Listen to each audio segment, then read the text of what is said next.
From Keene in the Shire, the Liberty Media capital of the world, this is Daryl W. Perry, host of FPP Radio News for Wednesday, January 31st, 2018. Silver is trading at $17.22 per ounce. Gold is valued at $1,342 per ounce. Zencash is trading at $46, and the average price of Bitcoin is $10,282.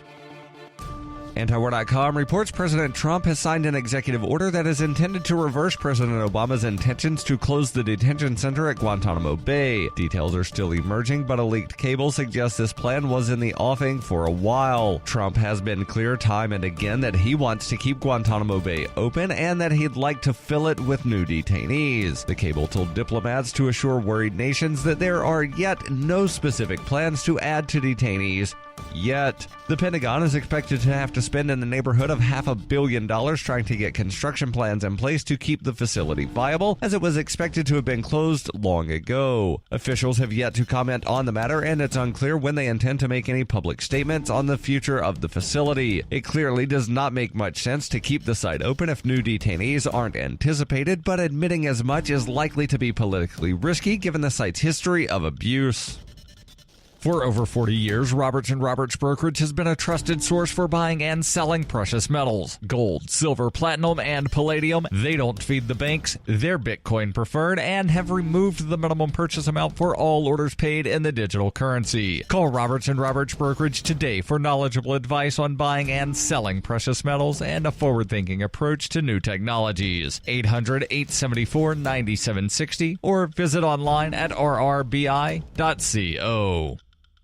UPI reports the Hawaii Emergency Management Agency official who issued a false missile alert earlier this month has been fired and 3 others were either suspended or resigned. Officials said the employee who issued the alert was fired on Friday. Another Hawaii EMA deputy resigned after January 13th, and a third employee is suspended without pay, and Hawaii EMA Administrator Vern Miyagi resigned Tuesday morning. The false alert resulted from a miscommunication between state supervisors announcing a drill and the employee who issued the alert, according to the Federal Communications Commission. The employee who sent the false alert wasn't aware it was a drill, according to statements issued on Tuesday, which gives a breakdown of what the FCC believes went wrong. The report found the employee has been counseled for confusing drills for real events at least twice before, once for a fire and once for a tsunami. The person responsible for sending the false ballistic missile alert refused to talk to the FCC, but the Hawaii Emergency Management Agency provided information last week from a written statement made by the individual shortly after the incident. Hawaii's alert origination software did not distinguish between the testing environment and the live alert production environment. The FCC statement was critical of the Hawaii EMA's handling of the correction and said sending new information on social media rather than via the same alerting system it used to send the false alert was not the best practice.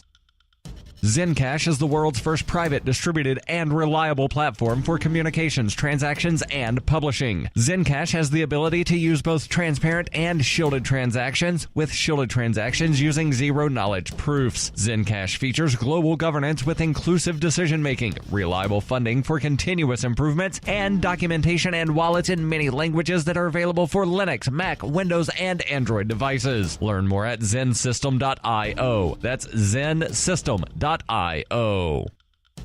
Reuters reports Texas Governor Greg Abbott asked the state's top police agency on Tuesday to start an investigation into Caroli Ranch, a training facility used by USA Gymnastics for young female athletes said they were sexually molested by the team's doctor. In a letter calling for an investigation by the Texas Rangers into the facility in Huntsville, Texas, about 70 miles north of Houston, Abbott said the public statements made by athletes who previously trained at the ranch are gut-wrenching. The facility had been used for regular training camps, but USA Gymnastics said earlier this month that had canceled training sessions and was exploring alternative sites until a permanent location can be found. The complex was opened by celebrated gymnastics coaches Bella and Martha Caroli in the mid-1980s and played a vital role in making the U.S. women's team a dominant force in global competitions. Last week, disgraced longtime USA Gymnastics team doctor Larry Nassar was sentenced to up to 175 years in prison for abusing young female gymnasts who were entrusted in his care. At his sentencing hearing in Michigan, about 160 of his victims gave harrowing accounts